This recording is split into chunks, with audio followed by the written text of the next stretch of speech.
thank you so much for joining us today for this panel. We have an amazing opportunity here today to hear from policy leaders, country leaders, the private sector, and fabulous storytellers. I think the first major point to make is that sexual violence is a hidden issue.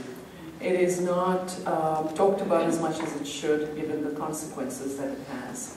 And it's a very important issue because it takes a physical toll, it has enormous consequences for health, and it has a devastating emotional consequence. Not to mention that it's a gross violation of girls' rights. Well, it's very clear that sexual violence is one of the drivers of the epidemic. Even today in 2012, HIV remains the leading cause of death for women of reproductive age. Tanzania was fortunate to be one of the countries that was supported to undertake a study on violence in children. And it was a bit surprising to see that it was as high as it turned out to be. One thing I really see is the stigma.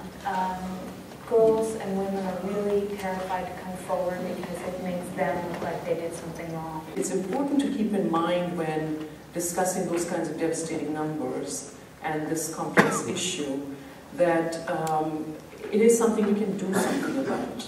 I think it's very important to organizations like GlobalGirl Media, where we know that even if I cannot talk at home, but when I go there, I'll be able to talk, somebody will listen to me, and be able to stand in front of the camera, tell my story, and everybody out there will be able to hear what's happening. And even if you didn't think that the person was abusing you, but when you're watching the story, you realize that actually this is also happening to me, which means it's abuse. The bottom line of it is really the political, economic, and social empowerment of women and girls in all our societies.